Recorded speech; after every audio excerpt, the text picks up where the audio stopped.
príbeh, ktorý sa stal ešte za čias dávno minulých, keď sovy ešte plávali v mori, lososi sa pásli na lúke, kravičky brázdili tichý oceán a motýle si mysleli, že sú pokrvní bratia komárov.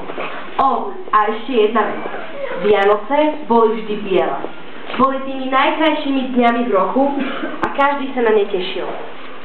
No tentokrát bolo však všetko celkom inak.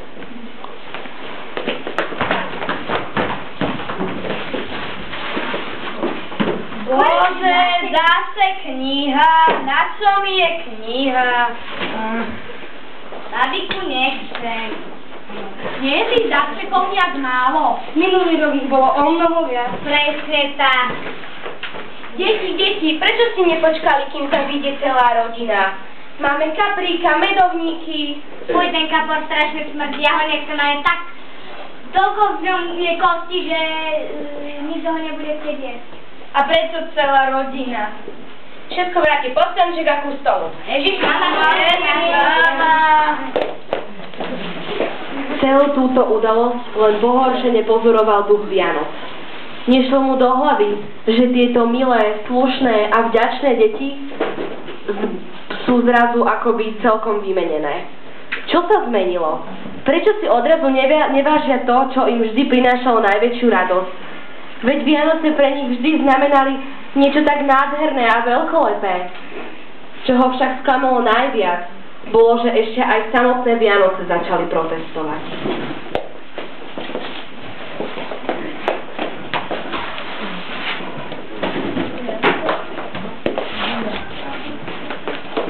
Radšej budem ochotne vyhrávať turnaje v biliarde, ako by som tu mala vyseť medzi ihličím a čakať, až ma nejaké nevďačné decko zhodí na zem. Máš pravdu, to ihličie nie je nič pre mňa. Presne tak. Deti aj tak majú radšej tú fialovú kravu, než nás. Poctivé medovníčky, ktoré celé Vianoce len čvrdnú. A čo mám povedať ja? Vy nie ste tak vysoko na stonke ako ja. Vy nej sa spotúvajte, ani sa vám nestane. Ale viete si predstaviť, že ja, úbohá, krehká, hviezdička, by som spadla. Bože, to by bol koniec všetkého. Viete si to vôbec predstaviť?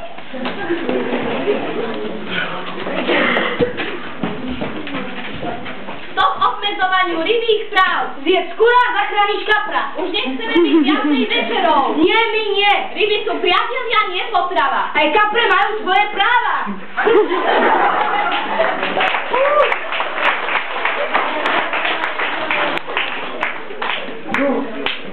Duch Vianoc už nevedel, čo ďalej.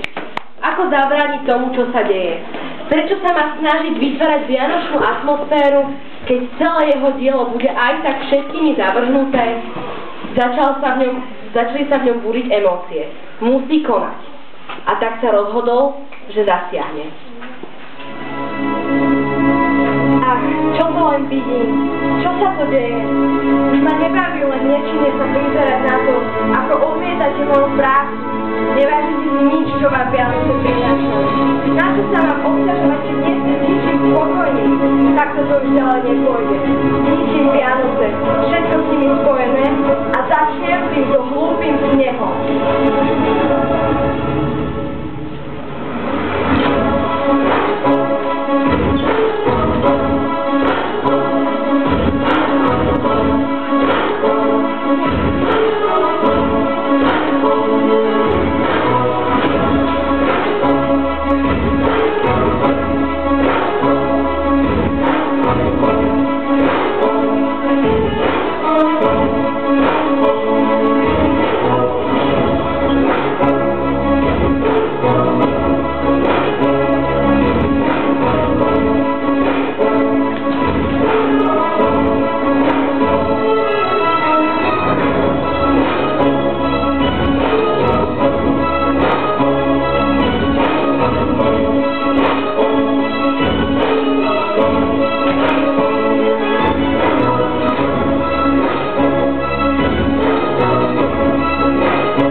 stalo, čo sa stať nemalo.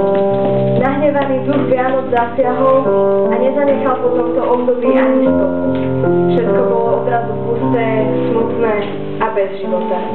Ľudia pomaly zabúdali, aké bolo predtým všetko skvelé a fajn.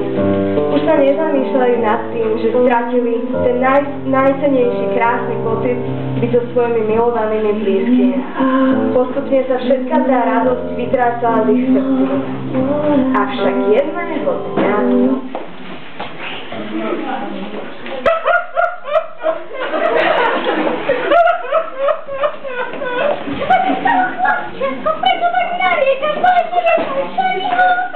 Veru, je aký smutný. Ale nie, smutný, lebo mi chýbajú Vianoce. Naozaj si si istý? Áno. A prečo vlastne? Tak lebo konečne mám dostať nový počítač. No teda, no, tak chýbajú mi, sneh mi chýba, vianočné koledy a tá vianočná atmosféra a tie vianočné prkotiny. Na to už je žiaľ neskoro. Vianoce sa však predsa len začali zamýšľať, že by sa predsa celá situácia dala ešte zvrátiť. Veď určite už deťom chýba moja sladlinká vôňa. A veď ten strom nebol zase taký zlý. Príjemná vôňa ihličia ma upokojovala a ten strom by bezo mňa bol iba obyčajná jedla. A kam by sa podelo všetko, šťastie, čo prinášali moje šupiny? A či koreniny, ktoré mi pripomínajú arómu voľných olejov, mi budú strach. Myslím si, že kráľský povis skúsilom by mi pomohol prekonať moju fóbiu z výšok. Tak.